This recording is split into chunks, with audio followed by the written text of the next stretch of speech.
10 details about a homicide investigation in Chanute, Kansas. Plus, a Carthage, Missouri teen is charged in the death of another teen in a fatal crash. And the Miami, Oklahoma City Council discusses utility rates and animal laws. The 4 states' most watched news starts now. The Kansas Bureau of Investigation is helping the Chanute Police Department investigate an early morning homicide. This is KOAM News at 10. Authorities say a resident who heard a gunshot called officers shortly after midnight this morning. Police found 34-year-old Blake Pearson of Topeka in an alley with a gunshot wound and a bystander giving him CPR. Pearson was later pronounced dead at the hospital. An autopsy has been scheduled. Authorities have charged a 19-year-old man in a crash earlier this month that killed another 19-year-old. Authorities say Joseph Hill of Carthage was driving while intoxicated when the vehicle overturned near Grand Falls in Joplin. In that crash, 2 people were injured and Keenan Reed of Carthage was killed. Hill is charged with felony DWI, death of another, second-degree felony assault, and driving with a suspended or revoked license. Federal officials are investigating the death of a worker at the Silver Dollar City theme park near Branson, Missouri. A spokeswoman for the Federal Department of Labor says the employee was hospitalized last week with head injuries allegedly sustained during maintenance and testing of a roller coaster. That employee was pronounced dead the next day. That person's name has not been released. The employee had worked at that park since 2017. Some Southeast Kansas community projects got extra funding courtesy of the USDA. One of those is the Healthy Bourbon County Action Team. They received a grant of more than $200,000. The money will go toward different projects, including helping start low-income or minority businesses and other financial and equity projects within those groups. Oh, it makes me feel awesome. I love being able to create opportunities for my peers. I mean, this is a small town, so I know a lot of people here, and so be able to reach back and help some of my friends and peers up and just realize their dreams, you know. So it's like my dream to help them achieve their dreams. The team has been able to help more than 60 people with their services. We hit triple digits again today. Let's check in with Doug. Yeah, we've done this straight for a week, which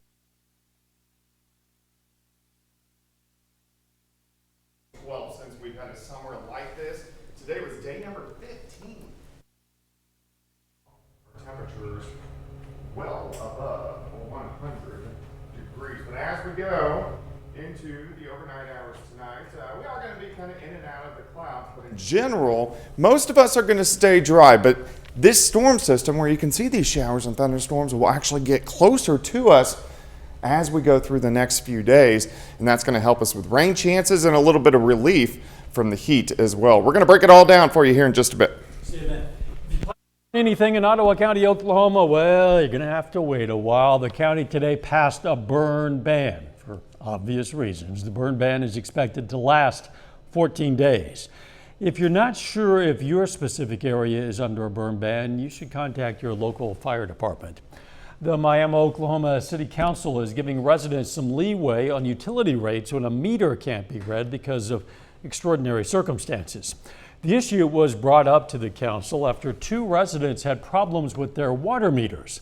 One was struck by lightning and the other was installed incorrectly. As a result, city workers were unable to accurately read the meters. Now the city manager has the power to waive all fees or a portion of them in cases like these. The council also discussed possible changes to their animal laws, including mandatory sterilization and limits on the number of pets allowed.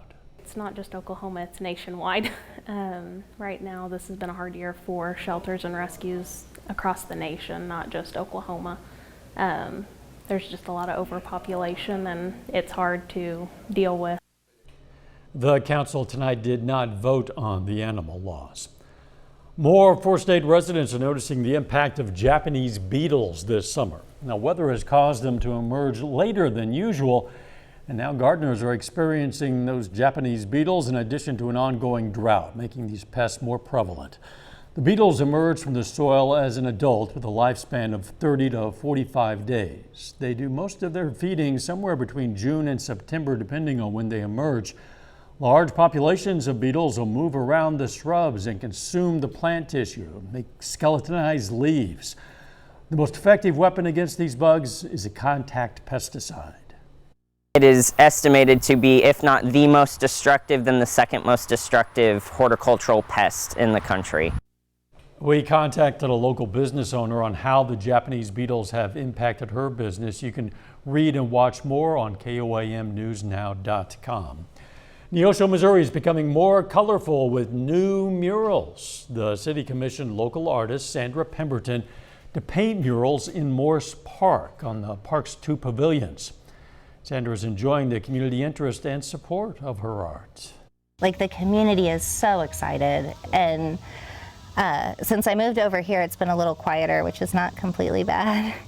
But when I was working over there, I would just have random people stop in with Gatorade and water and just to say hi, and like, they're excited, which makes me excited. The murals will be completed and presented Saturday morning. Luxury for half the price and half the size. Abby Nelson, a founder of a company called Micro Mansions, is building modern micro houses for people who want to save space but still have a newer, durable, energy-efficient home. The company is currently building the first kit version home in Columbus, Kansas, and will use it for an Airbnb a little bit later. The owner says the goal is to have a mansion sale for around $100,000. Our cost per square foot is a little bit more, but you're still getting like everything you would get in a normal house, just a little bit smaller footprint, and then you're able to have like those nicer, higher end finishes, so it's durable, it's energy efficient, it's a good product for a price point that is needed in the area.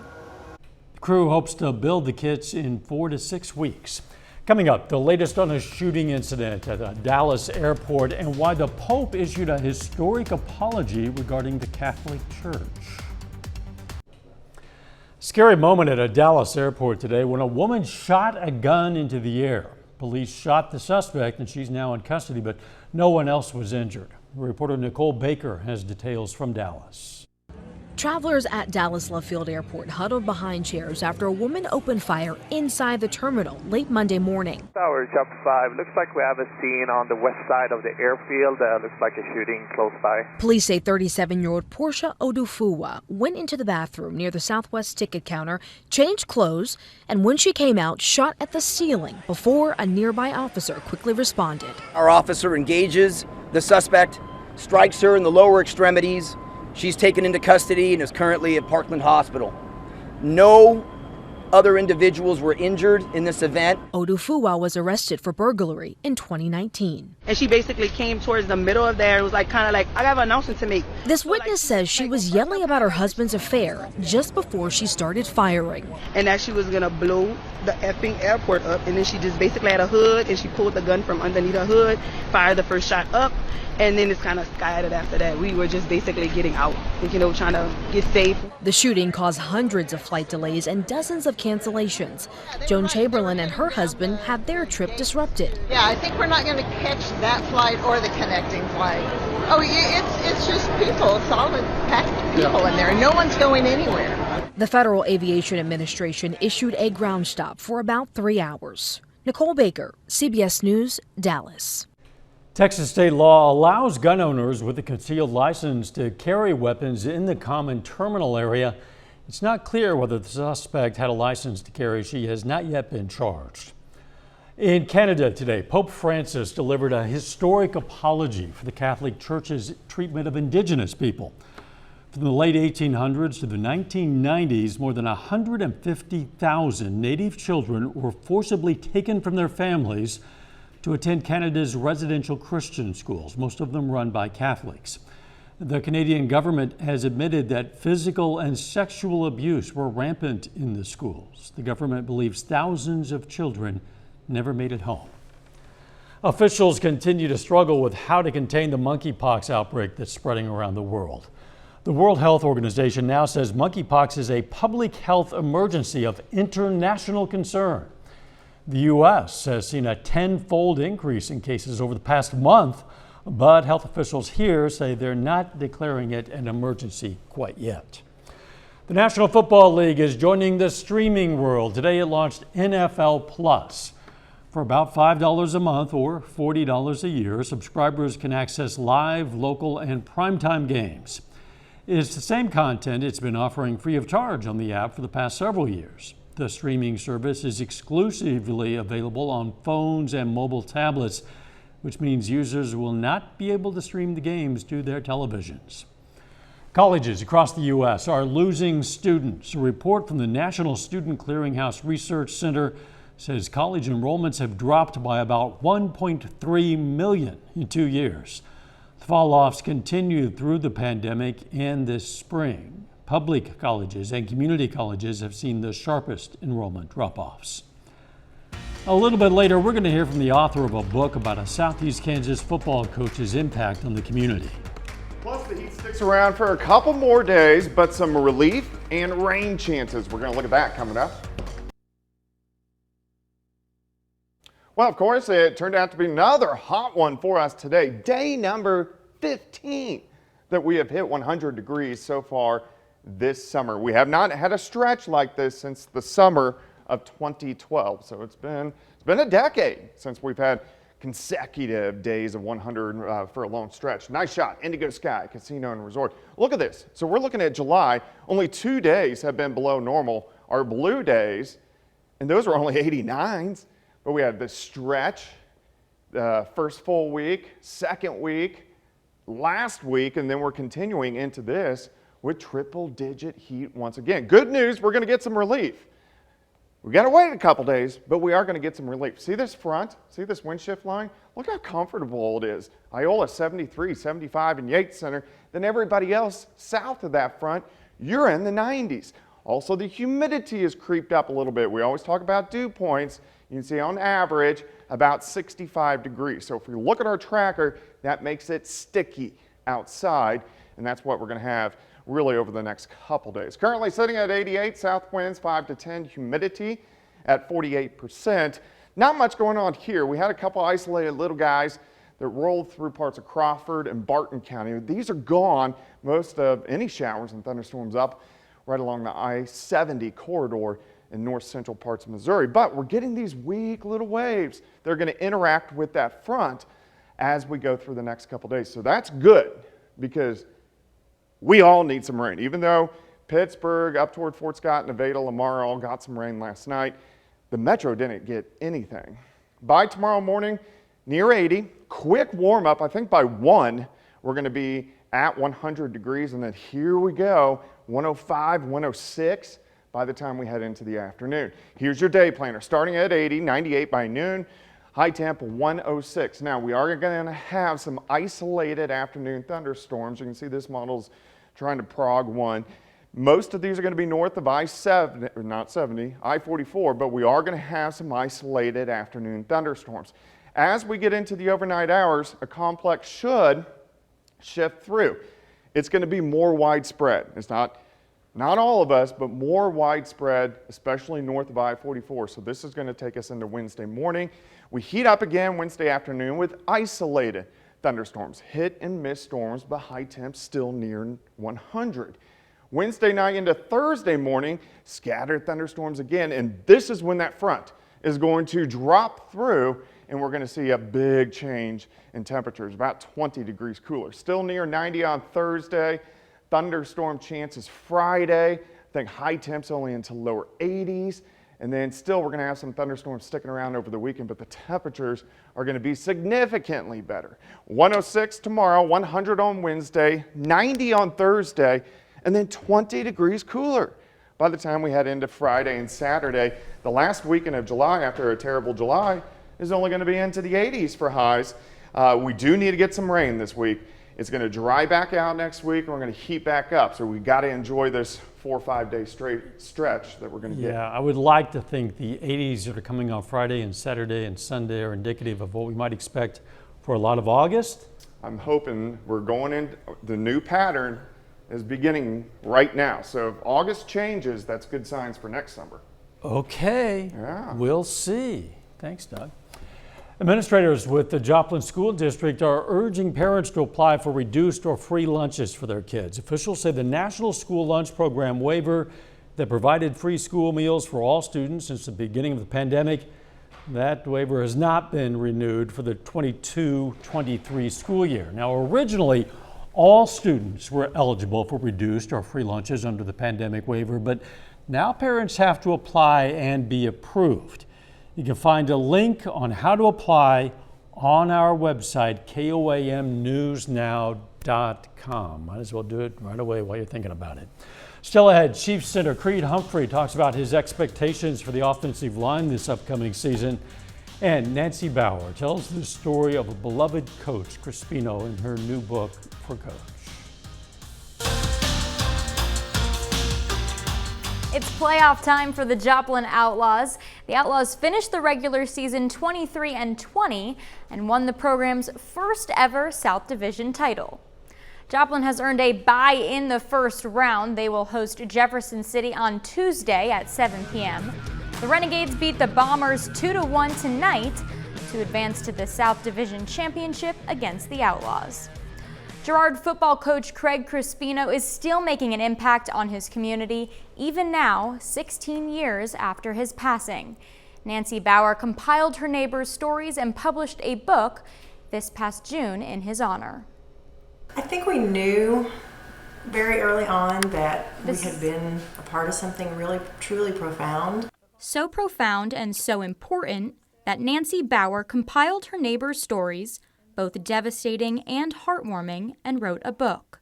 My husband and I would visit about it and say, somebody needs to write all those things down for posterity, for our community, for our children. The book, entitled For Coach, tells the story of Craig Crispino. These are some pictures of my dad. This would have been like early years when he was coaching. And his impact on the Girard community. Every chapter starts with a quote about Craig. We had players that spent a lot of time at our house, and he would go to their homes. He was my dad, but he was also a father figure to so many other kids, students, players. He would help anybody he could at any time. He would drop anything. He made people feel important and valued.